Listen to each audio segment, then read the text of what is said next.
Mustaqillik ayyomlari bilan hammaga tabriklayman. Kelasi ayyomlarga ham hammamizni sog' salomat yetishsin. Bugungi mavzuyimiz ishsizlik va kambag'allik, uni o'rtasidagi bog'liqlik va buni kambag'allikni qisqartirishda ish bilan bandlikda roli to'g'risida bo'ladi. Aytib o'tishim kerakki, bu muammo kambag'allikni ishsizlik bilan bog'liq tomoni hammaga menimcha birdaniga to'g'ridan to'g'ri o'zidan o'zi bo'ladigan narsaday, oddiy narsaday tuyulishi tabiiy hol. Chunki ishi bo'lmagan odam, daromadi bo'lmagan odam to'g'ridan to'g'ri kambag'allikka qarab nima deydi boradi. Kambag'allik girdobiga sho'ng'iydi. Lekin barcha davlatlarda emas ekan. Mana rivojlanayotgan davlatlarda haqiqatda agar insonlarda ishi bo'lmasa, band bo'lmasa, ya'ni ishlanmasa, u kambag'al bo'lishi aniq. Lekin rivojlangan davlatlarda ko'p hollarda bu to'g'ridan to'g'ri qoida sifatida amal qilmaydi. Chunki ularda aytaylik, o'sha ota-bobosidan qolgan merosi bo'lishi mumkin. Meros masalalari bor. Keyin aytaylik, o'zi ishlamasa ham qaysidir kompaniyalarda aksiyasi bo'lishi mumkin. Passiv daromadga ega bo'lishi mumkin va hokazo. Shu nuqtai nazardan baribir ilmiy nuqtai nazardan qaraydigan bo'lsak, rivojlangan davlatlarda ishsiz odam to'g'ridan to'g'ri kambag'al bo'lmaydi. Baribir daromadi bo'ladi. Rivojlanayotgan aksariyat davlatlarda, mana O'zbekistonda ham 99% odamni merosi uncha katta bo'lmaydi. Bo'lsa bir otasidan qolgan aytaylik, uy-joy bo'lishi mumkin. Mashina bo'lishi mumkin, lekin daromadni ish bilan bandligi ishdan ayrilgan kuni u baribir daromadi to'xtaydi va bora-bora kambag'allikka sari yaqinlashib boraveradi. Endi bu bo'yicha juda ko'p ilmiy tadqiqotlar qilingan.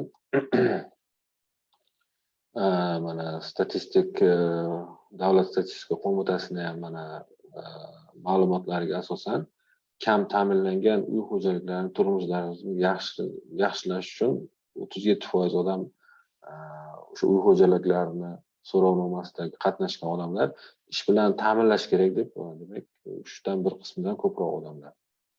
Ayniqsa bu ko'rsatkich Qoraqalpog'iston Respublikasi va Surxondaryoda ko'p bo'lgan. Chunki odamlarda mehnat qilish salohiyati juda yuqori. Mana Surxondaryodan ko'p misol keltiramiz.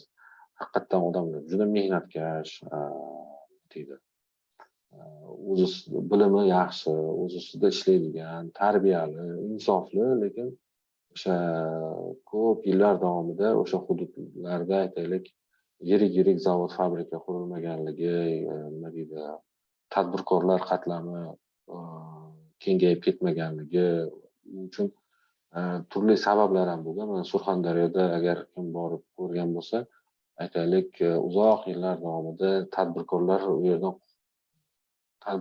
ko'pchiligi qamalgan. Bu bo'yicha mana YouTube'da ham ma'lumotlar ko'p. Ular aytib beradi, qanaqa bo'lgan xavfsizlik xizmati namoyandalari ularni nima deydi, tadbirkor bo'lgani uchun turli bosim qilishgan, turli to'siqlarga uchragan, qamalgan va hokazo. Shu uchun ko'pchilik yoshargan. Daromad qilsa ham, boy bo'lsa ham qo'shimcha bir zavod, fabrika ochishga yoki ishlab chiqarishni kengaytirishga hech qanaqa stimul bo'lmagan, motivatsiya bo'lmagan. Mana Iqtisodiy tadqiqotlar markazi ham o'zini o'rganishlarida, sotsiologik so'rovnomalarida kambag'al 11% kambag'al oilalarda o'sha oilani boshlig'i ishsiz ekanligini aniqlagan. Kambag'al oilalarning 43% da o'sha doimiy ish joyiga ega emas. 93% kambag'allarning oliy ta'lim, oliy ma'lumotga ega emas. Ya'ni o'sha institutda o'qimagan yoki o'qigan bo'lsa ham keyinchalik tashlab ketgan. Jahon bankining tadqiqotlariga ko'ra, kambag'al oilalarda ishsizlar soni nisbatan ko'p, asosan ayollar orasida. Butun dunyo bo'yicha hozir tendensiya kuzatilyapti. Biz ham yaqinda o'rgandik. Ayniqsa pandemiyadan keyin ishsizlik darajasi ayniqsa yoshlar orasida juda ko'payib ketdi. Chunki unga ham bir sabablari bor. Mana pandemiya davomida o'qish uncha sifatli bo'lmadi. Bu nafaqat bizda, dunyo bo'yicha va ish beruvchilar hozir maktabda yoki oliygohni bitirgan talaba yoki o'quvchidan ko'ra oldin ishlagan, tajribasi bor odamlarni ko'proq ishga olyapti ekan. Ya'ni maktabni bitirib yoki oliygohni bitirib birdaniga ishga kirish juda qiyin bo'lyapti ekan. Bir tarafdan bu ta'lim sifati sal tushgani ham omil bo'ladi. Ikkinchisi, ish joylarining o'zi hali oldingi darajada tiklanmagan. Ishsizlik kambag'allikning asosiy omillaridan, lekin yagona omili emas. Bu bo'yicha turli olimlar mana Melamed, Hartwig va Grant 2011-yilda birgalikda yozgan tadqiqot natijalarida 24 ta mamlakatda 1980-yil, 90-yil va 2000-yillardagi o'sish epizodlari bo'yicha tadqiqot o'tkazgan. Ya'ni iqtisodiy o'sishga qaysi omillar ta'sir qilganini o'rganishgan.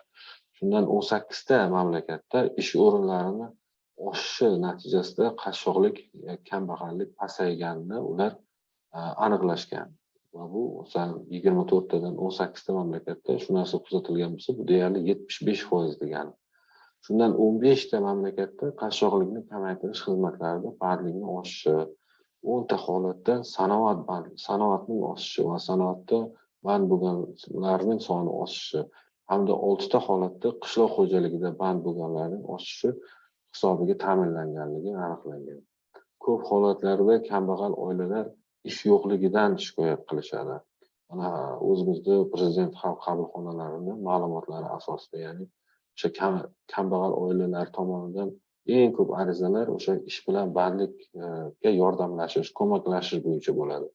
Shuningdek, ish bilan ta'minlash kam ta'minlanganlar farovonligiga ta'sir ko'rsatishdan tashqari, shu jumladan ayollarning ta'lim, sog'liq saqlash va ijtimoiy holati yaxshilanishiga ta'sir ko'rsatadi.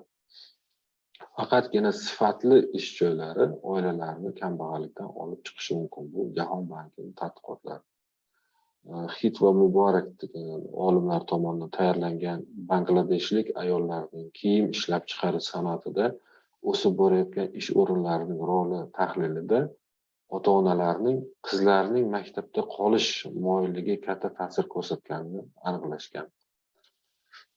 Mana bunga yana 3 ta ilova bor. Ya'ni o'sha davlatlar kesimida o'rganilganda, mana Kosta-Rika, Chili, Argentina, Amerika Qo'shma Shtatlari, Ekvador, Peru, Germaniya, Braziliya, Janubiy Afrika, Shvetsiya, Kanada, Buyuk Britaniya, Ispaniya va Gollandiyada aytaylik o'sha kambag'allikni mana uy xo'jaliklarida kambag'allikni qisqartirishda ish bilan bandlikni o'rni mana Kosta-Rika, Chilida 80%, Argentina, AQShda 75% va oxirida mana Gollandiyada ham 40% ta'siri bor. Endi mana qaraydigan bo'lsak, Kanada, masalan, Gollandiya, Buyuk Britaniya, Ispaniyada o'sha aytganimdek baribir odamlarning qanaqadir jamg'armasi bor yoki passiv daromadi bor yoki bir merosi bo'lishi mumkin. Bu yerda masalan ish bilan bandlik uncha katta ta'sir qilmaydi. 80-90% ta'sir qilmaydi. Ish bilan bandlik, nima deydi, band bo'lish oilalarning daromadiga qanday ta'sir qiladi? Bu ham o'sha davlatlar kesimida o'rganilgan turli yillarda, asosan 2000-yillarda tadqiqotlari natijasida olingan mana bir qator bu yerda asosan rivojlanayotgan kambag'al davlatlar ham ko'p. Bolgariya, Albaniya, Indoneziya, Keniya, Panama, Bangladesh, Nepal, Gvatemala va boshqa mana Nigeriya bilan tugaydi. Mana Nigeriyada eng katta ko'rsatkich, Tanzaniya bu Afrika davlatlari, eng qashshoq davlatlar. Bu yerda o'sha xonadonlarning daromadiga ish bilan bandlikning roli, o'rni desak bo'ladi. Bu yerda mana eng to'q rang bilan berilgani bu o'z-o'zini band qilish, mana norasmiy sektor deyiladi. Keyingi mana yashilroq rang, to'qdan keyingi rangi wage employment degani bu o'sha oylik to'lanadigan ishlar, bu rasmiy ishlar, rasmiy oylik olinadi. Va aytaylik, ochrog'ida mana transfer degani bu pul o'tkazmalari, ya'ni aytaylik mehnat muhojirlari ko'proq bo'lgan davlatlarda o'sha asosan pul o'tkazmalari, ya'ni pul ko'chirmalari oilani daromad manbai hisoblanadi. Endi yana bitta ilmiy tadqiqotlar natijasida olingan grafikimiz bor. Bu Sharqiy Osiyo, Tinch okeani hududi hamda Saharadan pastroqda joylashgan Afrika davlatlari. Bu yerda qishloqlardan shaharlarga ko'chish va buni iqtisodiy o'sishga ta'siri. Ya'ni bu yerda o'sha Xitoyda ham ko'rgan bo'lsanglar, 2000-yilda Xitoyda atigi 28% aholisi urbanizatsiya, ya'ni shaharlarda yashagan bo'lsa, hozir bu ko'rsatkich 80% ga yetishdi.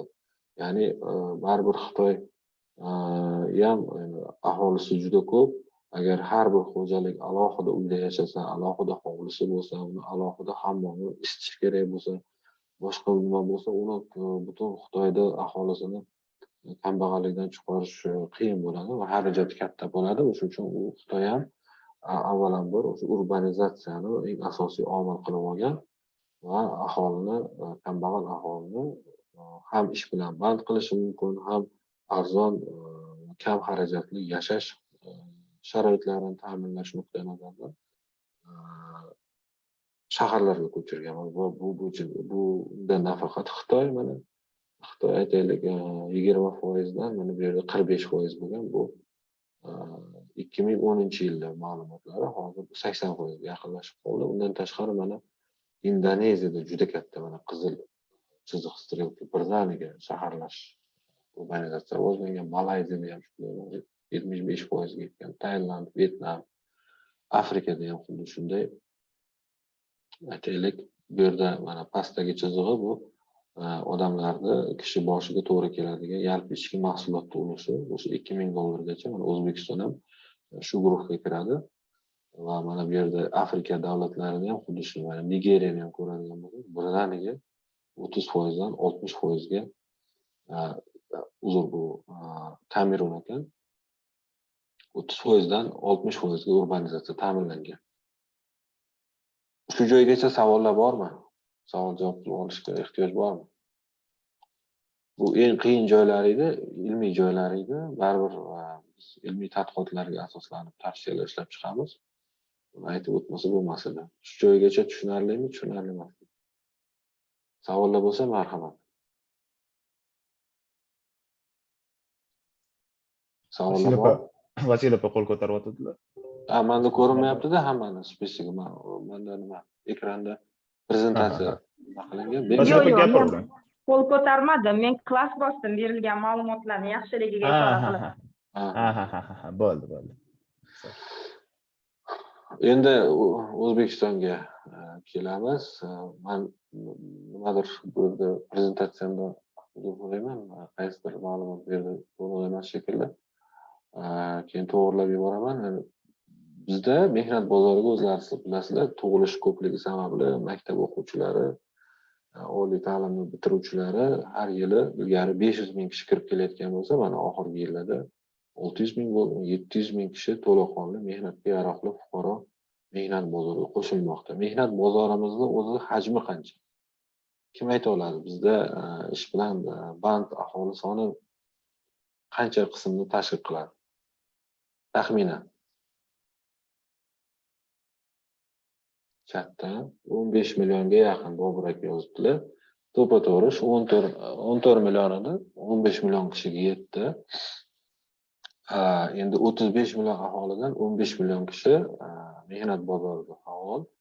Buni ham hammasi rasmiy sektorda emas, lekin bu tafovut kamayib boryapti.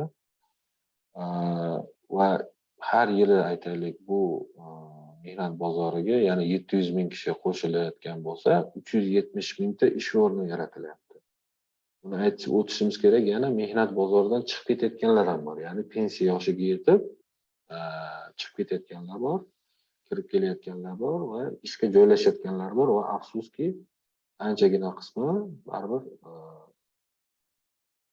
to'laqonli ish bilan band bo'la olmay qolayotganlar bor. Bu yoshlar ko'pchiligi ular baribir o'qishga harakat qiladi yoki aytaylik o'zini boshqa sohalarda sinab ko'radi yoki mehnat muhojirligiga ketadi, lekin baribir nimadir harakat qilib kambag'allik qopqoniga tushmaslikka harakat qiladi. Lekin afsuski baribir aynan shu qatlam kambag'allarga ham qatorini kengaytirib, nima deydi, qo'shiladiganlar soni shulardan shakllanadi asosan.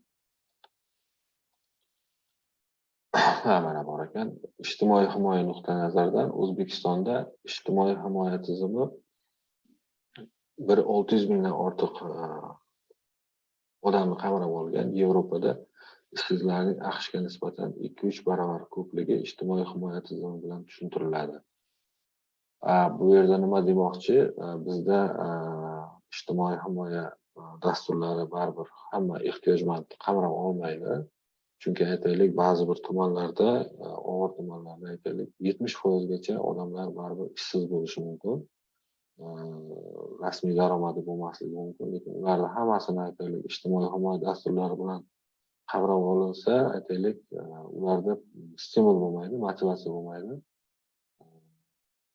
O'z ustida ishlashga, bir hunar o'rganishga, bir ishlab chiqarish qilishga, tadbirkorlik qilishga va hokazo. Va bu nima deydi, faqat ijtimoiy yordamga qarab qolish kayfiyatini uyg'otishi mumkin. Talab va taklifning nomutanosibliggi, maosh muammosi, kasb va uyushmalarning aytaylik yetarli faol emasligi, ular faqat ko'proq aytaylik shahar joylarida, rasmiy ish joylari bo'lgan joylarda, korxonalarda, davlat korxonalarida faoliyat yuritadi, lekin aytaylik norasmiy sektorda ish bilan band bo'lgan aholi orasida ularning faolligi ko'rinmaydi. Va odatda mehnat shartnomasi tuzilmasligi maoshlarning juda ham pastligiga olib kelmoqda. Bu Jahon bankining tadqiqotlaridan kelib chiqqan so'rovnomalardan aytaylik, qishloq xo'jaligi sohasida ayniqsa 8 milliongacha bo'lgan aholi mavsumiy ishlar deyiladi. 1 oy, 3 oy band bo'lishadi, lekin mehnat daftarchasi ochilmaydi ularga. Va ularni aytaylik oylik ish haqlari juda past bo'ladi. Nimagaki, odatda ish beruvchini bu yerda bargaining power deydi. Kelayotgan ishchilar bilan nima deydi, ish sharoitlarini, mehnat haqqini muhokama qilayotganda u aytadi, agar sen shunga rozi bo'lmasang deydi, men boshqasini olaman deydi. Shu nuqtai nazardan mehnat bozorida ishsizlar soni ko'p bo'lgani uchun ko'pincha ish beruvchini bu yerda o'sha tarozini pallasida og'irligi ko'p bo'ladi va ishga yollanib mehnat qiluvchilarni bu yerda nima deydi, to'laqonli haqqini talab qila olishi imkoniyati bo'lmaydi. Mana shu joyda menimcha nodavlat notijorat tashkilotlarini bir o'rni bo'lishi mumkin. O'sha kasb uyushmalari bo'ladimi, boshqa uyushmalar bo'ladimi, ish beruvchi bilan o'rtada munosabatga kirishishga, aytaylik, bu yerda ularda yashash deb hozir ish sharoitlari, mehnat sharoitlari ularni sog'lig'iga zarar yetkazmaydigan darajada bo'lishi, ish vaqtini o'sha belgilangan me'yorlardan oshib ketmasligini ta'minlash, bu ham juda muhim. O'zbekistonda o'zlaringiz bilasizlar. Va o'sha adolatli deydimi, bir munosib deydimi, mehnat haqqini to'lash masalalari o'zimda ham bo'ladi. Hayotda ko'rib qolaman, kimdir aytadi, biz deydi Surxondaryodan ishlagani keluvdik, Toshkentga borib ishladik, 2 oylik ish haqqimizni ololmadik, bizni prosta ko'chaga haydab yubordi. Mana shunaqa paytlarda ular kimga murojaat qilishni ham bilmaydi, ko'chada yurib pul so'rab, mana o'zimga ham oldimga kelgan, taksi pulini so'ragan, mana shu nima qilib taksiga mindirib o'sha Surxondaryoga borgan. Endi bu o'zim mana hayotda duch kelganman, bunaqalar soni ko'p bo'lsa kerak. Eng katta yana muammolardan bittasi O'zbekistonda bu bo'yicha hozir o'rganyapmiz. Skills mismatching deydi. Ya'ni ish beruvchida ehtiyoj bo'lgan kasb yoki ko'nikmaga ega bo'lgan odamni o'zi mehnat bozorida yo'q. Aytaylik, bizda juda ko'plab tayyorlangan kadrlar, mutaxassislar mehnat bozorida ortiqcha. va ular o'rtasida nomuvofiqlik bor. Ya'ni bu yerda ish beruvchiga shunaqa odamlar kerak, bu yerda o'shanaqa ko'nikma, o'shanaqa malakaga ega bo'lgan odamlar yetishmaydi. Bu ayniqsa hududlarda o'sha oliy ma'lumotli kadrlar yetishmasligi, ayniqsa tibbiyot, sog'liqni saqlash tizimida o'sha medsestradan boshlab to xirurglargacha, oliy ma'lumotli vrachlargacha juda katta yetishmovchilik bilan Surxondaryo viloyatida o'tgan yil borganimizda viloyat bo'yicha 3800 ta vrach yetishmasligi. Va hozir aniq raqam esimda emas, juda katta miqdorda tibbiy hamshiralar yetishmasligi muammosi bor. Ular shu yo'nalishda endi qanchalik harakat qilmasin, o'zida tibbiy oliygohi bo'lmaganligi, ko'pchilik borib Toshkentda o'qib va Toshkentdagi sharoitlar, maoshlar yaxshiligi tufayli o'sha yerda qolib ketadi. Lekin baribir bu masala ochiq qolaveradi. Bu yerda o'sha ta'lim sistemasi va mehnat bozori samarali emas degan joyi, ta'lim tizimida ish beruvchilar o'zini talablarini qo'ymaydi, qo'yishga ishtirok etmaydi. Qo'ysa ham u faqat rasmiy holatda bo'ladi, bitta qo'l qo'yib beradi-da, lekin ta'lim muassasasi kiritayotgan o'sha o'quv dasturlari, o'quv soatlari, u aytaylik ta'limga qo'yilayotgan standartlarda qancha soat qaysi soha bo'yicha o'qitish kerak, qaysi texnologiyalar, yangi texnologiyalar kirib kelgan, bu bo'yicha ish beruvchilar masalan 5 yillik prognoz qilib, bizda kelajakda mana shunaqa texnologiyalar bilan ishlaydigan xodimlar kerak bo'ladi. Buni ta'lim muassasalari shuni o'zini o'quv dasturlariga kiritish kerak. Oliy ta'lim vazirligi, masalan, Xalq ta'lim vazirligi mana bizga ko'proq mana shu sohadagi bilim ko'nikmasi bor mutaxassislar yetkazib berish kerak va biz uni nazorat qilishimiz kerak degan tashabbus bilan chiqmaydi, afsuski. Va uni nazorat qilmaydi, borib qatnashmaydi. O'zini mutaxassislarini aytaylik o'sha ta'lim muassasalariga borib ta'lim sifatini nazorat qilishga yubormaydi, ishtirok etmaydi va uni baholashda ham ishtirok etmaydi. Afsuski bu yerda ta'lim muassasalari o'zi o'rgangan holda 20 yillik, 30 yillik oldingi dasturlar bilan o'qitaveradi. O'zi xohlagan bahosini 4-5ni qo'yib bu yerdan chiqaraveradi. Lekin ish beruvchiga kelgan bitiruvchilarning saviyasi, bilim darajasi yetmasligi uchun ish beruvchi ularni ishga olmaydi yoki ularni ishga olsa ham aytaylik 6 oylik yoki 3 oylik kurslarda malakasini oshirib, keyin yana 1-2 yil davomida o'zini ish jarayonida uni o'rgatib, bir ustozni biriktirib, vaqtini yo'qotib, pulini yo'qotib, ikki tomonlama xarajat bo'ladi. Bu ham bir katta omil.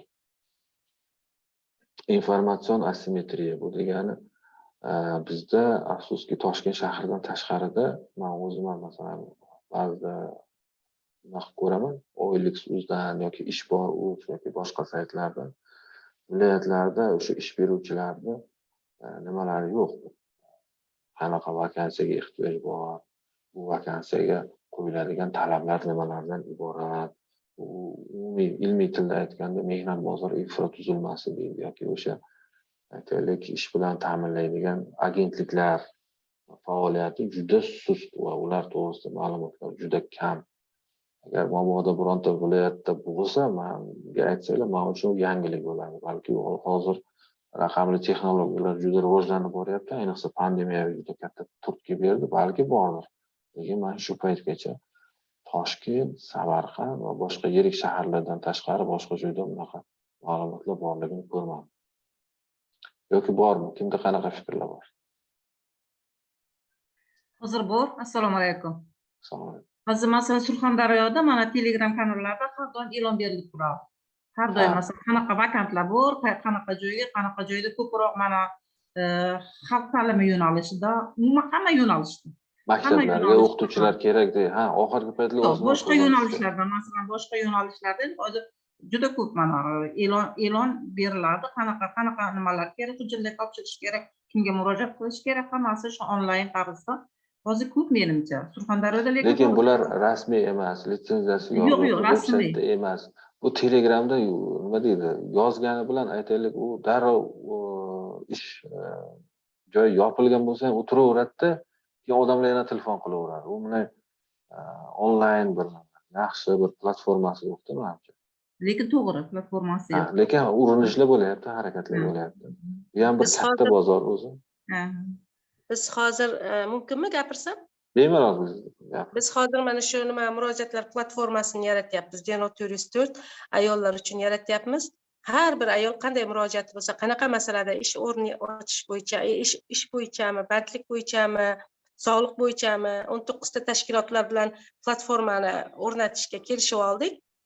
Endi ayollarga yengil bo'lsin uchun, lekin yana bitta narsa ma'lumot borki, mana shu informatsiyani tarqalishiga to'sqinlik qiladigan narsa bu anavi ayollarning ko'pchiligida qo'lida telefon yo'q. Oilasi tomonidan, eri, aka-ukalar tomonidan ko'pchiligida telefon ko'tarishga ruxsat yo'q. Shu masala muammo bo'lib turibdi. Haqiqatda bizning jamiyatimizda juda ko'p muammolar bor. Mana men afsuski buni kecha ham o'zlariz ko'rdinglar, butun yomon ish bo'ldi. Haligi borib Toshkent viloyatida O'rta Chirchiqda eri borib o'sha xotinini boshida do'pposlab ekan, pichoqlab ketibdi. Aytmoqchi bo'lganimki, bizning jamiyatimizda hali ayollarda huquqlarini ta'minlash, ayollarda o'sha moliyaviy mustaqilligi, bandligi, nima demoqchiman, masalan, davlat ishiga hamma ishonadi-da, shunga ishga qo'yadi masalan erlar, lekin aytaylik shunaqa platformalar kerakki, mayli xususiy sektorda ham, aytaylik to'yxonalarda to'ylar bo'ladi, masalan, uy yig'ishtirishlar bo'ladi. Masalan, u ayol kishi agar o'zi shu ishni izlayman desa, unda baza yo'q. U odamlar kimligini bilmaydi. Eri ham ruxsat bermasligi mumkin. Agar men nodavlat notijorat tashkilotlar mana Qozog'istonda shunaqa narsani yo'lga qo'ygan, cleaning company deydi. O'sha ayollarga ham bir xil uniforma bergan, bitta call center qilgan va o'sha potensial ish beruvchilar bilan ishlaydi. Ularni xavfsizlik nuqtai nazaridan ular to'g'ri odammi, noto'g'ri odammi va kerak bo'lganda agar pulni undirish masalalarigacha yordam beradi. Huquqiy masalada ham yordam beradi va aytaylik o'shanaqa jamiyatlarda aytaylik erlari ham oilalarini mana ishonchli ekan bu, san borib bemalol ishlashing mumkin, hammasi nazoratda ekan degan nima ham juda muhim deb o'ylayman-da bizning shariatimizda. Bizda shunga nima deysiz? Mana shunaqa qilsak bo'ladimi? Nodavlat tashkilotlari bir uyushib bitta fond qilib, bitta call center qilib ish beruvchilarni tomonidan o'sha xususiy sektordagi aytaylik kimlardir uylarini yig'ishtirish kerak bo'lishi mumkin, to'y ma'rakasiga yordam berish mumkin, nimadir mana shunaqa ishlar ham juda ko'p. Lekin masalan uyda o'tirgan ayol kishi unga borishga nima deydi, birovni uyiga borishga nima qilishi mumkin? Har xil xavflar bor o'rtada. Savolga men javob beray. Men siz fikringizni qo'llab-quvvatlagan bo'lar edim. Bu endi bunda qisqa aytganimizda bu mardikor bozor deb aytamiz biz. O'zimizda ham shu Angor tumanida juda katta mardikor bozorimiz bor. Bir kunda 200 lab, 300 lab mana ayollar erkaklar chiqadi. Biz yaqinda mana shu mardikor bozorida o'rganish qildik. Mana shu ayollar bilan asosan ayollar bilan uchrashdik. Sizlarda qanaqa holat? Masalan, shunaqa aldab ketgan vaqtlar bormi? Pullaring bermagan vaqtlar bormi? Masalan, yolg'iz ham ketasizlarmi? Bizda ular aytayaptiki, juda ko'p shunaqa holatlar bo'lgan, lekin biz shunaqa holatlarda qayerga murojaat qilishni bilmaymiz. Lekin biz ham xohlamaymiz shunaqa ishlashni. Lekin majburmiz shunaqa joyda. Majbur. Bizga masalan o'rtada hech kim yo'q o'rtada. Vaqt belgilanmagan. Ba'zan shu soat 6 da ketadigan bo'lsa, soat 8 gacha, 10 gacha o'sha ish beruvchining ishini bajarishga majburmiz. Hech kim bizning huquqlarimizni himoya qilmaydi. Qani bizga ham shunaqa bir boshqaruvchi bo'ladigan bo'lsa, belgilangan joylarga borsak, masalan bizda ham nimalar cheklangan bo'lsa, masalan soatimiz, shunaqa juda yaxshi ular fikrlarni bildirdi, lekin bu sharoit juda qiyinligini, masalan ayniqsa sovuq kunlarda dalada, shunaqa dalada qolib ketishlari, ba'zan yarim kechaga tungacha qolib ketishlarini shunaqa shikoyatlar bilan bildim. Umuman mana shu bo'yicha men sizga savol ham bergan edim. Agar oxirida javob bersangiz, chunki bu juda katta muammoda, mana shunaqa hech bo'lmaganda ayollar uchun shunaqa tashkil qilish kerak. Shunday. Men oxirida rasmiy ma'lumotlarni olib qo'yganman, oxirida ko'rsatmoqchi edim. Mana mobillik cheklanganligi deyiladi. Masalan, Surxondaryoda ham ko'p ko'rganman. Aytaylik, ish asosan Termizda bo'ladi, lekin Denovdan yoki Oltinsoydan yoki Sho'rchidan borib qatnash juda qimmatga tushadi. Viloyatlararo mehnat migratsiyasini cheklanganligining asosiy sababi o'sha keyin borib o'sha yerda qayerda turish, ya'ni bizda o'zi aholimiz o'zi uy-joy yetmaydi. Ko'pchilikning oilasi kengayib ketgan, lekin uy-joy qurilishi tempi deydi, hali sur'ati juda past bo'lgani uchun haligacha biz uy-joy muammosi hali o'zimizda yetishmaydi va chetdan kelganlarga ham qayerda joylashish masalasi juda qiyin. Kvartira to'lovlari juda yuqori. Yo'l masalalari rivojlanmaganligi. Keyingisi mana kasbga qayta tayyorlash tizimining rivojlanmaganligi uchun mutaxassislar yetishmaydi. Endi ish o'rinlarini sifati bo'yicha ham turli tadqiqotlar qilingan. Aytaylik, bizda afsuski yana O'zbekistonda umumiy bandlarning 70% yashirin iqtisodiyotda band, o'sha norasmiy sektorda. Bu yerda ish joylarining sifatini nazorat qilib bo'lmaydi. Bu working poor degan qatlamni keldi. Ya'ni ham ishlaydi, lekin kambag'al. Working poor va ijtimoiy tengsizlikni keltirib chiqaradigan asosiy sabablardan, omillardan biri hisoblanadi. Endi sifatli ish o'rinlarida aytaylik, uni o'zini talablari bor. Unda yetarli maosh bo'lish kerak, bonuslar bo'lish kerak, ovoz berish huquqi bo'lish kerak, xavfsiz bo'lish kerak. O'sha tibbiy jihatdan xavfsiz bo'lish kerak, sog'lig'iga zarar yetkazmaslik kerak. Bajarayotgan ishini ahamiyatini tushunish kerak, ya'ni jamiyatga bir foydali ish qilyapman deyish kerak. Muttasil o'zini ko'nikmalarini rivojlantirib, bilimini oshirib borish imkoniyati bo'lish kerak va mansab pillapoylarida o'sib borish imkoniyatlari bo'lgandagina bu ish o'rini sifatli hisoblanadi. Afsuski bizda hali bunday sifatli ish o'rinlari juda ko'p emas. Ish o'rinlarini tashkil etish imkoniyatlari katta biznesmi yoki kichik biznesmi, yollanma ishchilar sinfi va o'z-o'zini band qilganlar sinfini kengaytirish kerak. Resurs cheklangan tanlash kerak. Katta biznesning ish bilan ta'minlashdagi ustunligi va kamchiliklari nimada? Bizda katta biznesda aytaylik, ko'p daromad beradigan sohaga investitsiya qilinadi. Aytaylik, bir qanaqa sohani keltiradigan bo'lsam, ish o'rni kam, ishchi kam talab qiladigan, lekin ko'p daromad beradigan biznes turlariga juda ko'p investitsiya qilinadi. Masalan, banklar ochishga, aytaylik, har xil kriptovalyuta sohasiga, forex birjalariga, aytaylik, o'zi bu yerda ishsizlar juda ko'p. Ularga masalan ko'p, har bir ishchi o'rnini yaratishga ko'p pul ham ketmasligi mumkin, lekin ish o'rni birinchi o'rinda bo'lmaydi-da. Buni aytaylik, labor intensive deydi. Ish o'rni ko'p talab qiladigan sohalarni yoki kapital ko'p talab qiladigan sohalarni capital intensive deyiladi ilmiy tilda. Bizda asosan oldingi yillarda aytaylik, davlat yirik loyihalarni qilganda, milliard dollarlik neft, gaz qayta ishlash, metallurgiya sohalari, lekin yerda 5000 kishi, 6000 kishi ishlaganlar. Lekin shuni aytaylik 5 milliard, 6 milliard dollarga aytaylik 5 million odamni mehnat qurollari bilan qurollantirib, ularga yerlarni bo'lib berib ham bandligini ta'minlash mumkin edi. Lekin biz bu sohalar emas, kapital ko'p talab qiladigan ish o'rinlariga vaqtida e'tibor qilganmiz o'sha 2000-yillarda. Va buni hozir natijasi endi salbiy bo'lib kelyapti, lekin bunga qarshi hozir yangi siyosat ham amalga oshirilyapti. Berilishi kelgan bu labay hozir bir minut.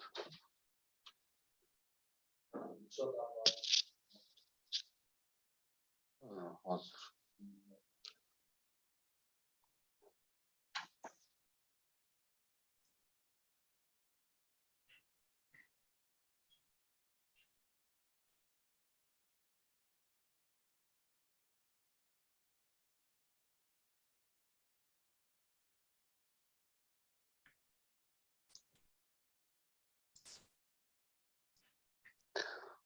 Uzr.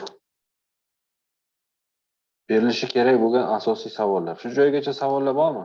Juda tez o'tib ketyapmiz-da hayolimda. Savollar bo'lmasa davom ettiramiz. Tushunarli hammasi. Demak, asosiy mana berilishi kerak bo'lgan savollar. Kimni ish bilan ta'minlash kerak? Nima deb o'ylaysizlar? Oila boshlig'inimi ayol kishinimi, yoshlarnimi, nogironlarnimi, qishloq aholisinimi? Oila boshlig'i bizda ko'pincha erkaklar. Erkaklarnimi, ayollarnimi? Oila boshliqlarini ko'proq ish bilan Hammani. Hammani. To'g'ri. Endi hammani ish bilan ta'minlash uchun nima qilish kerak? Eng asosiy savollar. Hammani ish bilan ta'minlash kerak. Shu muammoda shu bizga. Ana shu muammoda buning uchun nima qilish kerak? birinchi o'rinda ularga bilim berishimiz kerak. Yo'q, mana Agar- bilimli, agar- oliy ma'lumotli Yo'q, desak. Men o'ylayman, kichik biznes sohasidagi bilimga ega bo'lish kerak. Agar Men o'ylayman- o'zini man tugatmagandim. Mayli gapirib olavering, keyin gapiraman. nima demoqchi edim, men qishloq joylarda biznes treninglar ham o'tib ko'rdimda, tog'li hududlarda. Da, hozir O'tgan sayt safar ham skriptini aytib tugatib, o'tdingiz-ku. hozir yangilab chiqishyapti. Muhsinjon Ha, uzr, iloji boricha shu bitta Pozitivlarni. yo'naka ham aniqmagan bo'ladilar. Shunaqa. Qo'l ko'taringlar, qo'l ko'taringlar. Iloji bo'lsa qo'l ko'tarsanglar, men bitta o'zim bemalol. O'tgan safar ham Zoom'da aytuvdim. Qishloq joylarda biznes trening o'tishga harakat qildik. Asalarchilikni o'rgatishga tog'li hududlarda harakat qildik. Lekin ularda qiziqish bo'lmadi. Shunda Muhsinjon tavsiya beruvdilar. Ularni o'ziga bo'lgan ishonchini oshirish kerak. Ana shu narsa bizga kerak. Ularni o'ziga bo'lgan ishonchini oshirish, hayotga qiziqishini oshiribgina ularda ishlashga harakatni, mehnat qilishni ta'minlash mumkin. Ularda o'zida ham ko'pchilikda xohish yo'q hozirgi vaqtda. To'g'ri. Men gapirsam maylimi? Bemalol Hadicha opa. Ha, mana endi biz madikor ayollar bozoriga to'xtadik-ku. Madikor ayoldek bozorlar bechoralar rosa ham og'ir mehnat qiladi. Rosa ham ular ishdan qochmaydi. Dangasa ham emas. Ularda bitta motivatsiya pul topish, o'sha oilasini boqish yoki o'sha o'g'lini, qizini o'qitish, hayotga intilish. Ularda faqat bilim yetishmaydi, bilasizmi? Tadbirkorlik yoki ofitsialniy bir nima kichkina qancha uy xizmati qiladigan tadbirkorlik subyektini ochishi mumkinligini ham ular bilmaydi. Masalan, ofitsialniy patent yoki bir narsa qilib turib tadbirkorlik subyekti bo'lib turib 5 ta 10 ta ayol birlashib turib sotsialniy uslugani yo'lga qo'ysa ham ular mana shu uslugaga hozir bizni umuman shahar biz masalan Qo'qon shahrida bizni Qo'qon shahrimizda mana shu sotsialniy uslugaga ehtiyoj bor. Chunki qariyasi bor, nimasi bor, xonadonlar ko'p yoshlar ishlaydi. Sotsialniy uslugani ofitsialniy yoki o'shani navikasi bor odam yo'q. Ular ola olmaydi. Ana shu uyda o'tiradigan sidelkalikka o'qitsak, o'rgatsak, ular masalan nadonniy turib shundoq ham qiladi. Dala mehnatini ham qiladi madikor ayollarimiz.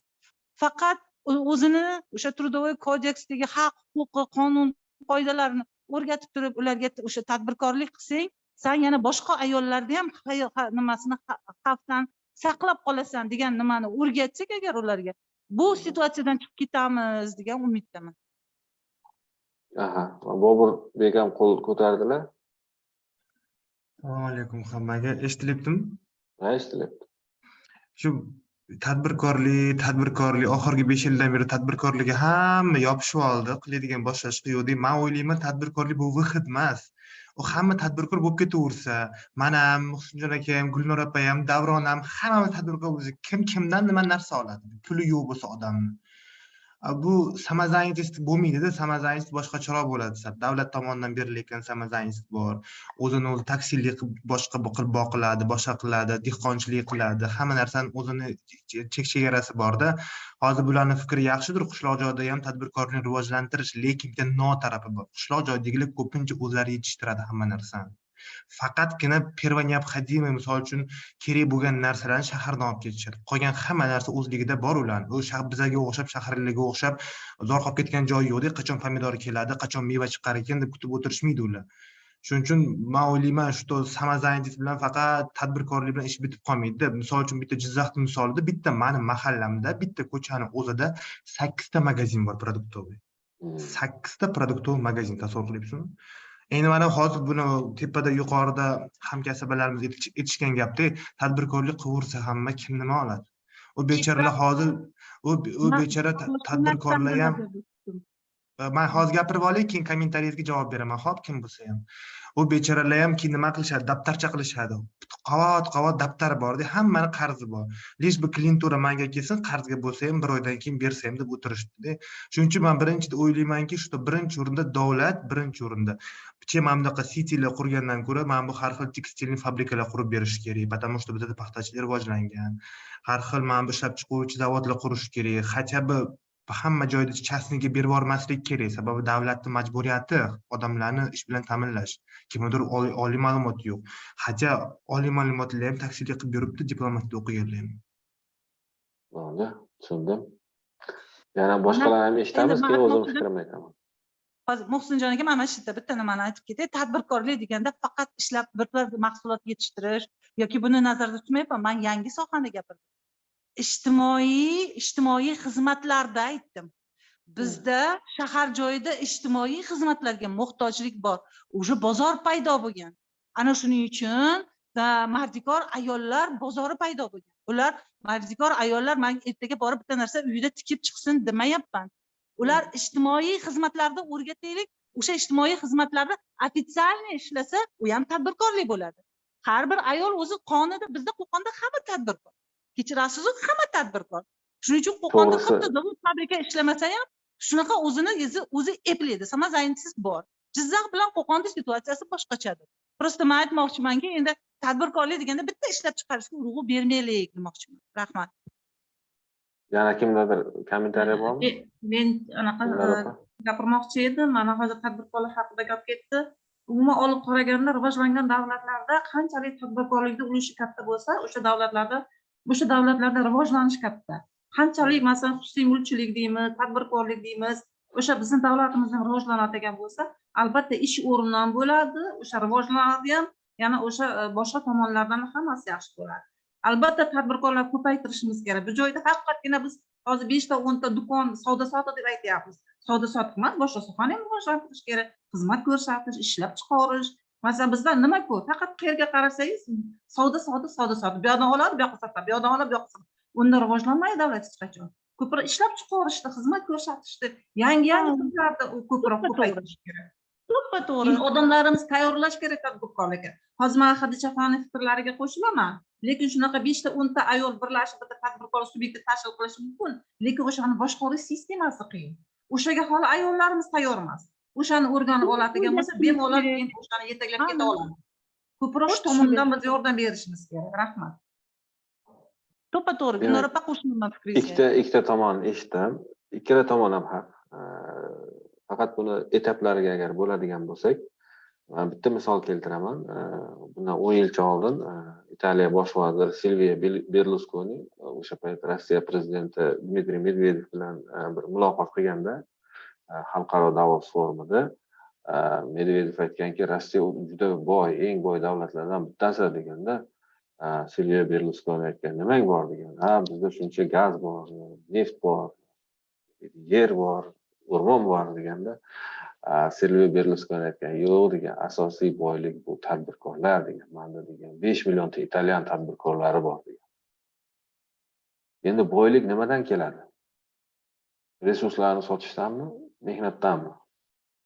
Amerikani masalan eksportini oladigan bo'lsak, 80% mehnat eksport qiladi. Qanaqa mehnat eksport qiladi? Yuqori qiymatli mehnat eksport qiladi. Aqlli mehnat eksport qiladi. O'sha yangi texnologiyalar, aytaylik yangi dorilar, yangi samolyotlar, yangi boshqa texnologiya nima deysa, chizmalar. iPhone'ni ham Xitoyga yasattiradi, lekin uni g'oyasi Amerikada shakllanadi va Amerikada u g'oyani ustida millionlab odamlar o'tirib ishlaydi va ish haqi oladi. Ya'ni ular mehnat bilan ko'p nima deydi, aqliy mehnat bilan shug'ullanadi.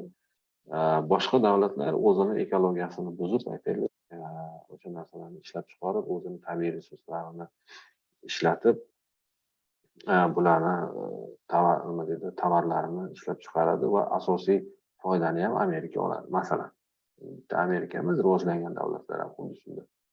Endi bu bitta yo'nalish. Bu narsaga yetib borish uchun oldin davlatda o'sha tadbirkorlar qatlami, kapitalistlar, mulkdorlar shakllanishi kerak. Ular odamlarni ishlatish ko'nikmasiga, menejerlik ko'nikmasiga ega bo'lish kerak, aytaylik. Yangi texnologiyalarni ishlab chiqarishga R&Dga investitsiya kiritish kerak va hokazo. Endi bizga o'xshagan davlatlarda tadbirkorlar qatlami bir paytlar bo'lgan, revolyutsiyadan oldin deyiladi, SSR paytida ko'plab boylar bo'lgan.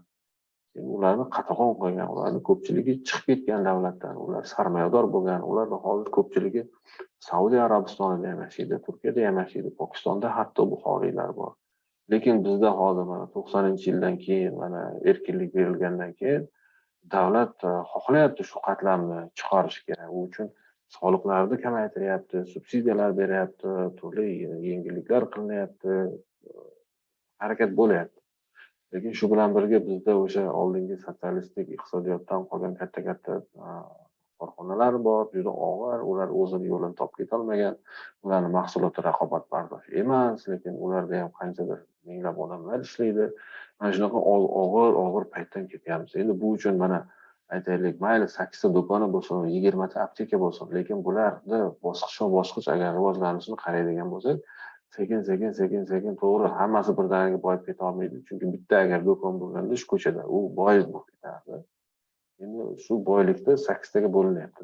Lekin bora ichidan eng raqobatga chidamlisi, eng aqllisi desak bo'ladi, nima desam, eng zo'ri chiqadi. Lekin boshqalar majbur bo'ladi keyinchalik boshqa narsalarni izlab topishga. Buni keyingi darsimiz o'sha tadbirkorlikka bag'ishlangan bo'ladi. Buni batafsil o'sha xorijiy tajribani gapirib o'tamiz. Marhaba, qo'llarni ko'targanlar, marhamat. Men aytmoqchi bo'lgan narsam, mana shu nodavlat notijorat tashkilotlarni eng katta yordam beradigan yana bitta tomoni insonlarni qadriyatlarini o'zgartirishga ham yordam berish, menimcha. Bizda ko'pchilik masalan shu pul topsa ham, qandaydir mardikor bo'lib ishlab borib kelsa ham, o'sha pulini nimaga ishlatadi? Nima ularga qadrliroq? Ta'limga ishlatadimi yoki to'yga ishlatadimi yoki katta uylar qurishga ishlatadimi? Mana migrantlar ham Rossiyada shuncha yurishadi, pul topishadi, kelishadi, mashina oladi, uy quradi, lekin ta'limga pul ajratmasligi mumkin, bolalarni o'qitmasligi mumkin. Ya'ni mana shu qadriyatlarimizni ham to'g'rilashga, menimcha, bu ham bitta katta asosiy sabablardan bittasi deb o'ylayman, shu kambag'alchilikdan chiqishda. Chunki bizda konkurensiya kimi uyda ko'proq o'qiganlar, kimlar yaxshiroq ishda ishlaganlar emas, kimi uyini devori balandroq yoki tomi balandroq, necha etajli, mashinasi qanaqa.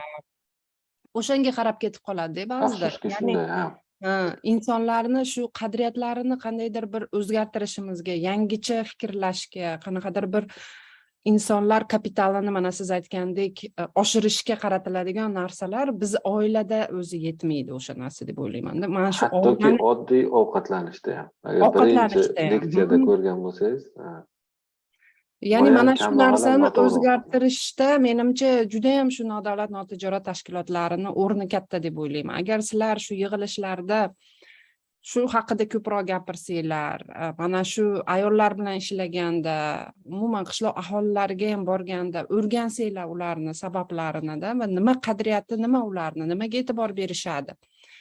Menimcha bu juda ham muhim deb o'ylayman. Shu tomonidan qanaqadir bir o'zgartirishlar kiritish. Siz aytgandek ovqatlanishda ham biz ko'proq masalan uglevodli narsalarga e'tibor beramiz. Masalan, o'sha vitamin, shu proteinlarga kam e'tibor beriladi. Chunki yaxshisi ozgina pulni ekonom qilib turib, boshqa narsaga olib qo'yishni o'ylashadi. Masalan, to'yiga sep qiladi, qanaqadir ko'ylak olib qo'yadi yoki yana boshqa narsa qiladi.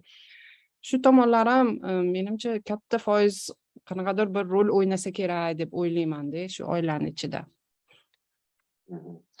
Boburbek ham bir kommentariy bergan ekanlar. Men faqat umumiysini aytdim. Bunda shu yalpi ichki mahsulot jon boshiga to'g'ri keladigan ulushni ham hisoblash kerak. Bu hammasi to'g'ri. Endi aytaylik, bizda o'sha tadbirkorlar qatlami baribir shakllanish uchun ancha vaqt ketadi. Shu nuqtadan aytgandim. Va umuman rivojlanishda ikki xil yo'li bor. Aytaylik, iqtisodiy o'sishda ikki xil yo'li bor. Birinchisi 3 xil ekan.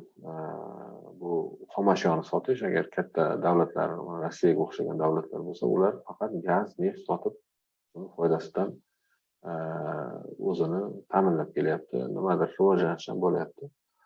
Aytaylik, yana boshqa davlatlar bor, ular masalan Hindiston yoki Pokiston, ular ko'proq aholini band qilish uchun xizmat ko'rsatish sektoriga investitsiya kiritgan, ya'ni o'sha xizmat ko'rsatishda ish joyini yaratish eng arzonga tushadi. Aytaylik, bitta sartarosh o'rni, o'sha kreslasi, oynasi, nimasi,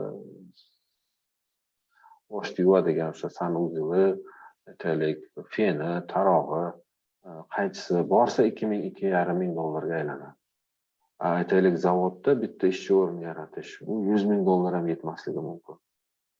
Chunki uskunalar qimmat, yerga elektr energiya olib borish kerak, yerga yo'l olib borish kerak, temir yo'l olib borish kerak. Buni ishlashini ta'minlash uchun juda katta investitsiya kerak. Shu nuqtai nazardan bu tipdagi davlatlar endi har xil, aytaylik, biz O'zbekiston ham hammasini o'rganib chiqqanmiz, ijobiy tomon, salbiy tomonini. Bizda qachon xizmat ko'rsatish sektori rivojlanib ketadi, agar o'rtacha aholi daromadi oshib boraversa. Mana biz 2030-yilgacha o'rta daromadli davlatlar qatoriga kirish strategiyasini ishlab chiqilgan bo'lsa, unda asosiy urg'u sanoatni rivojlantirishga, sanoatga investitsiya kiritishga yo'naltirilgan. Bu Boburbekda o'sha gaplariga mos yo'nalish.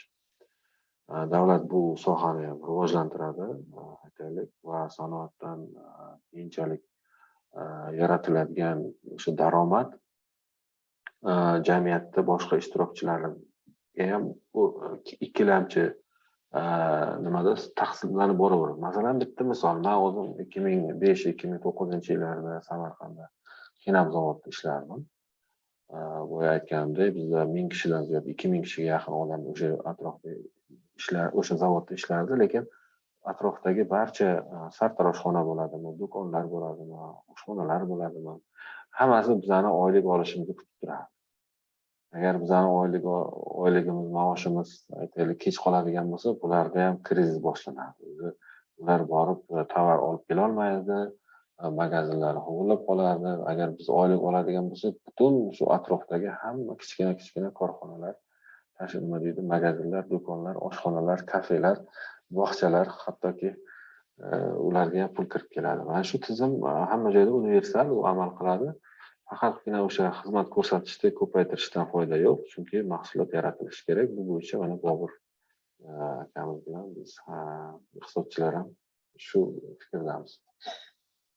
Endi ruxsat bersalar, vaqtimiz ancha cheklangan, 20 minut vaqtimiz bor.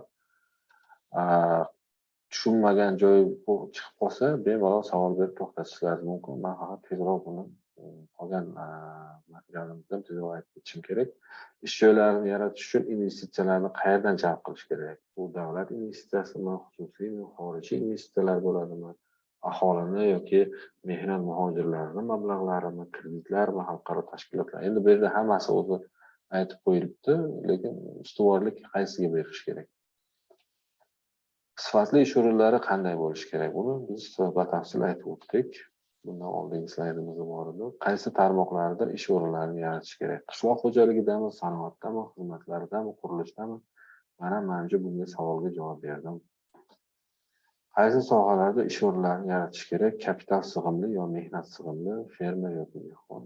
Aytib o'tdim, kapital sig'imlida o'sha ko'proq foyda olishga qaratiladi, mehnat sig'imli sohalarda esa ish o'rinlarini ko'proq yaratishga urg'u beriladi. Ish joylarini yaratish uchun investitsiyalarni qayerdan jalb qilish kerak? Bu investitsion muhitni tarkibi. Bunga ko'p to'xtalib o'tirmayman, chunki boya Boburjon ham boshqa kommentariy beruvchilar hammasi deyarli hammasini masalalarni aytib o'tishdi.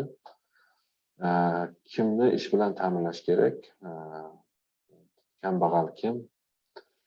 Ko'p bo'lganlarmi, boshqalarmi, ishsizlarmi, kommunal xizmatlardan cheklanganlarmi, qishloq joylarida, chekka hududlarda iste'mol qiluvchilarmi, xorijda ishlovchilar, oila a'zosi yo'qlarmi, oila boshlig'i bo'lib ayol kishilar bo'lganlarmi? Bitta kuni kecha bitta yaxshi material qilingan ekan, farg'onalik bir opa to'g'risida, yolg'iz ona, bitta qiz farzandi bor.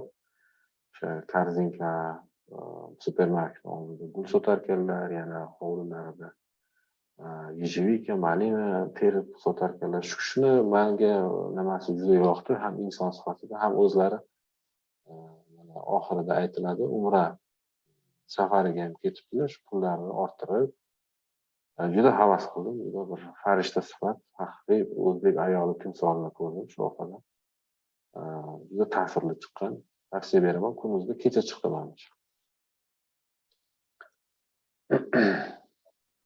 Ha, o'qidik. Bu yerda kambag'al aholi daromadlar tarkibi keltirilgan va asosiy mana kambag'al eng quyi nimasi bu pensiyalar yetarli emas. Keyin ijtimoiy yordam puli, ish haqi, qishloq xo'jaligida o'sha tomorqadan topgan pullar, o'zini band qilishdan topgan pullar va boshqalar keltirilgan. Bu kambag'al aholi va kambag'al bo'lmagan aholida buni farqi. Ya'ni kambag'al bo'lmagan aholida ish haqi miqdori bu yerda 392 ming so'm bo'lsa, bu yerda 804 ming so'm. Bu asosiy faktor bo'lib hisoblanadi. Ya'ni bugungi mavzumizga bevosita aloqador bo'lgan ko'rsatkich. Qaysi sohalarda ish o'rni yaratish kerak? Mana boyagi misolim AQShda asosan ishchi kuchidan samarali foydalanish strategiyasi bo'lsa, Yaponiyada yerdan samarali foydalanish strategiyasi. Bu yerda har bir qarich yer tilloga teng. Даже ular искусственный sun'iy orollar ham tashkil qilganki, undan o'sha samarali foydalanish uchun va xabarlarimiz bo'lsa kerak, ko'p yillar Sovet Ittifoqi keyin mana Rossiya bilan o'sha ularni ota bobosi yashagan Kuril orollari bo'yicha mojarolar bor. Umuman bu sohada ko'p ma'lumotlar bor. Ya'ni buni yo'nalishi ikki xil bo'ladi. Yana bitta qadimgi yo'nalishlardan biri bu o'sha Yahudiylar deymiz, yevreylarda. Avval deydi, o'z uyingni obod qilgin deydi. San deydi, ko'chaga deydi, pulni sarflamagin deydi. Dam olmoqchi bo'lsang, uyingda yot, uyingda dam olgin deydi. Aytaylik, shirin ovqat yemoqchi bo'lsang, uyingda tayyorlagin deydi. Bir meva yemoqchi bo'lsang deydi, uyingda daraxt ekgin deydi. Ya'ni hamma narsani uyingda qilgin, shunda boy bo'lasan deydi. Hozir bir javob berishim kerak. Bu uchinchi tomoni. Bitta juda bir men o'zim ham qayta mutolaa qiladigan bir yaxshi kitob bor. U yosh bolalar ham o'qisa bo'ladi. Vavilonning eng boy odami degan.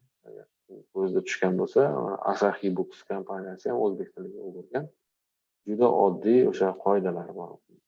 Boy bo'lish sirlari degan, lekin men uni masalan kambag'allikdan chiqish sirlari desam ham to'g'ri kelaveradi. Mana hozirgi kundagi davlat siyosati bu bizdagi to'siqlar bu aytaylik eng birinchi to'siq o'sha bizda kambag'al tadbirkorlar qatlami endi shakllanib boryapti.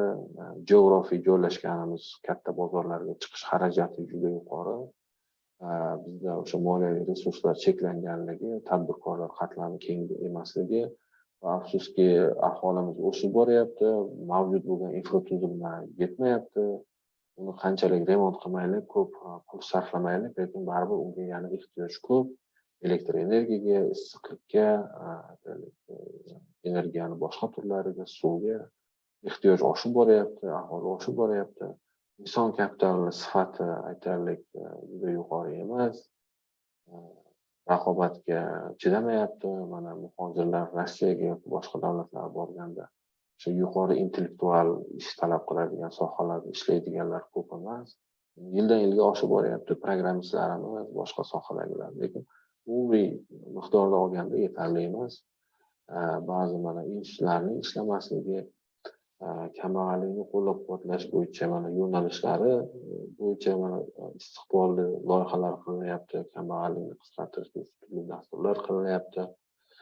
Davlatning bandlik dasturlari ishlab chiqilyapti. Mana yoshlar bo'yicha alohida, ayollar bo'yicha alohida, mehnat sig'imli sohalarni rivojlantirish bo'yicha alohida, oziq-ovqat mahsulotlari yetishtirish bo'yicha alohida, qishloq xo'jaligi bo'yicha alohida dasturlar va iqtisodiy holatga buni ta'siri, o'sha unumdorlik, hosildorlik, bandlik, farovonlik, daromad oshishi, ijtimoiy tenglikning oshishiga, yalpi ichki mahsulotni oshishiga albatta ta'sir bor. Endi men buni yaxshi bir kitobdan olgan edim, buni tarjima qilganman o'zbek tiliga. Shuni yaxlit bir bugungi o'sha ma'ruzamizni qamrab olgan hamma sohasini bitta o'sha slaydda ko'rish imkoniyati mavjud. Endi istiqbolda amalga oshirish kerak bo'lgan islohotlarni yo'nalishi, ya'ni davlat darajasida, makro darajada biz o'sha yangi ish o'rinlarini yaratishimiz kerak. Bizda chunki juda katta yetishmovchilik bor. 35 million aholining 22 millioni mehnatga layoqatli, ya'ni 16 yoshdan 60 yoshgacha. Endi shularda 15 million, ya'ni 6 millioni yana qayerdadir, 7 millioni uyda o'tiradi. Ayol kishi bo'lishi mumkin, farzandga qarashi mumkin, yoshlar masalan o'qiyotgan bo'lishi mumkin, talaba bo'lishi mumkin. Ular hali ham mehnat bozoriga chiqaman desa, umuman ish o'rni yetarli emas. Endi 15 million kishiga ham aytaylik, o'sha rasmiy sifatli ish joylarini hali yetarlicha ta'minlamagan. Bu uchun investitsiya kerak. Ya'ni zavod, fabrika qurilishi kerak, uni investitsiya kerak, uni bozori bo'lishi kerak, mahsulotini, uni bank bo'lishi kerak, boshqa bo'lishi kerak, yo'l qurilishi kerak, aytaylik, elektr energiyasi kerak. Albatta elektr energiya bu ham o'zidan o'zi osmondan tushmaydi. Mana yaqinda Saudiya Arabistoni bilan juda katta loyihalarga imzolandi. 10 milliard dollarlik shamol energetikasi, mana quyosh energetikasi rivojlantirilyapti. Chunki gazimizni o'zi ham yetmayapti-da, issiqlik elektr stansiyalari. Meza darajada bu, mana viloyat darajalarida, hududlarda qishloq xo'jaligi mahsulotlarini chuqur qayta ishlashni tashkillashtirish. Mana boya Dilshod opa aytdilar, qishloqlarda o'sha olmalar ham to'kilib yotadi-da, uni qayta ishlasa agar juda qiymati oshadi uni. Ish o'rni yaratiladi. Masalan, Angliyada menga aytishdi, 1 kilo olma 5 funt sterling ekan. Bizning pulimizga 60 ming, 70 ming so'm bo'ladi. Bizda endi olma ko'p bo'lgan hududlarda 4 ming so'm, 5 ming so'm bo'lsa kerak. Lekin uni qayta ishlab, konserva qilsa, albatta eksport qilsa ham bo'ladi, o'zimiz ham iste'mol qilsak bo'ladi. Toshkentda ham juda qimmat oziq-ovqat. Uy-joy qurilishini qo'llab-quvvatlash, o'sha urbanizatsiya masalalari. Ishsizlarni masalan kasbi bo'yicha skill mismatch dedik. Aytaylik, kasbini o'zgartirish bo'yicha qo'shimcha kurslar tashkil qilish, dasturlarni qo'llab-quvvatlash kerak. Mikro darajada uy xo'jaliklari va firmalar, korxonalar darajasida ish joylari sifatini oshirish kerak. Bu nimaga? Bu aytaylik, bizda tajriba oshirib boradi, tajribasi katta bo'lgan xodimlarni ushlab turish siyosati yo'q. Mana Yaponiyada 30-40 yil, 50 yil hatto bitta joyda ishlaydi. O'sha xodim o'sha firmadagi, o'sha kompaniyadagi hamma sirri sinoatni biladi, hamma bilimlarni biladi va qaysi sharoitda qanday harakat qilish kerak, kam xarajat bilan qanday rivojlanishga erishish mumkin degan narsalarni hammasini o'zida jamlagan xodimlar yoshlarga shu bilimini berib ketaveradi va ularda mana shunday aytaylik, korporativ bilimlar bir avloddan ikkinchi avlodga o'tib borib, ular global raqobatda yutib kelaveradi. Doimo ular yangilik qilishda birinchi bo'ladi, xarajatlarni kamaytirishda ham birinchi bo'ladi, innovatsiyalarda birinchi bo'ladi. Bizda aytaylik, mana shu sifatli ish o'rinlari yetarli bo'lmagani uchun aqlli, nima deylik, yuqori potensialga ega bo'lgan yoshlarimiz ham, yosh kattalarimiz ham afsuski o'zini to'liq imkoniyatlarini ko'rsata olmaydi. Va mana ijtimoiy tadbirkorlikka aynan mos bo'lgan inklyuziv biznes modellarini rivojlantirish kerak. Nima degani inklyuziv biznes modellari degani? Mana o'sha aytaylik, cleaning kompaniyasi to'g'risida aytdi va ya'ni hammani qamrab oladigan biznes modellar bo'lishi kerak. O'sha aytaylik, IT texnologiyalarni rivojlantirib, mobil ilovalarni rivojlantirib, endi aytib o'tildi, Surxondaryoda hamma oilada ham ayollariga erlari telefon bermaydi. Boshqa yo'llarini radio orqalimi bilmayman. Shunaqa yo'nalishda shu hammani qamrab oladigan biznes modellarni rivojlantirishga qaratish kerak. Yana bir qator nimalarimiz bor, tavsiyalarimiz bor. Agar ruxsat bersanglar, buni men oldin berib qo'ygandim. Davronbekka hammalaringiz yuborilgan bo'lishi kerak. Yana bitta yangilik bor. Yaqinda bir shogirdimiz shu ish bilan bandlik va kambag'allikni qisqartirish bo'yicha doktorskiy dissertatsiyasini yozib, avtoreferatini menga bergandi. Uni mana qo'shimcha sifatida bugungi darsimizga qo'shimcha material, u yerdagi o'sha eng yangi O'zbekiston bo'yicha taklif tavsiyalar bor, statistika bor. Shuni ham yuborib qo'yaman. Agar ruxsat bersanglar, bugungi ma'ruzamizda sal kaltaroq qilsak, agar savollar bo'lsa, savolga javob berishga tayyorman. E'tiborlaringiz uchun rahmat. Muhsinjon aka, savol mumkinmi? Bemalol. Man hozir Yaponiya tajribasini aytdingiz, korporativ bilimlarni bir avloddan ikkinchi avlodga berilishi haqida aytdingiz. Lekin bizni hozirgi O'zbekiston sharoitida har 2 yilda, mayli mubolag'a bo'lmasin, har 2 yilda vazirlik, qo'mitalar, agentliklar yangilanib turibdi-da. Bunday sharoitda qanday qilamiz? Endi davlat organlari o'z yo'liga, bizda o'sha tadbirkorlar qatlami kengayaversa, ular eng yaxshi xodimlarni o'ziga jalb qilib, ularga sifatli ish joylari yaratishga qiziqadi-da. Va uni effekti shunda bo'ladi. Endi u uchun hali ancha vaqt bor. Unda balki vaqt bordir. Bo'lmasa kelishib olamiz. Yana kimda savol tug'iladigan bo'lsa, men shu Telegram kanallarimizga a'zoman. Harakat qilaman javob berishga. Tet-a-tet savollar bo'lsa ham bemalol. Tortinmasdan bemalol gruppada ham aktiv bo'lib, savol qiziqtirgan ma'lumotlar bo'lsa. Boyagi aytgan avtoreferatimni hozir yuborib qo'yaman. Men bilan tarqatman aka. Agar boshqa savollar bo'lmasa, qancha yakunlasak bo'ladi bunga. Katta rahmat Muhsinjon aka. Hammaga rahmat. Kelayotgan ayyomlaringiz bilan hammani tabriklayman. Mustaqillik bilan hammani tabriklaymiz.